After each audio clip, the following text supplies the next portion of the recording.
جماعت پہ بتاؤں. ہماری درگاہ کا نام ہے Mahmood Islamic English medium school. نحمد و نصلی علی رسول الکریم. اما بعد میرے پیارے بھائیوں اور بہنوں، میں آپ لوگوں کے سامنے چھوٹی سی تقریر پیش کرنا چاہتا ہوں. وہ ہے جھوٹی گواہی دینا. اعوذ باللہ من الشیطان الرجیم. بسم اللہ الرحمن الرحیم. اللہ کا فرمان ہے بتوں کی گندگی سے بچو اور جھوٹی بات سے پرہیز کرو. یہ ایک طرف ہو کر خالص اللہ کے بندے بن جاؤ، اس کے ساتھ کسی کو شریک نہ بناؤ. عبدالرحمن بن بخر رضی اللہ عنہ بیان کرتے ہیں کہ ہم ایک مرتبہ نبی صلی اللہ علیہ وسلم کی مجلس میں بیٹھے تھے.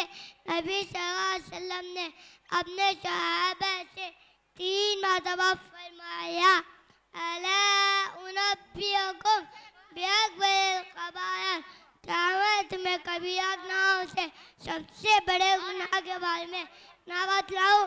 پھر ہی فرمایا سب سے بڑے گناہ یہ ہیں کہ اللہ کے ساتھ شریک کرنا، والدین کی نافرمانی کرنا.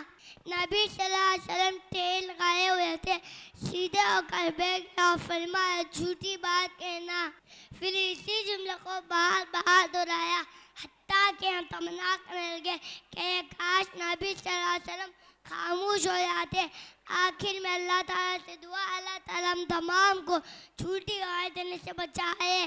آمین. السلام علیکم ورحمۃ اللہ وبرکاتہ.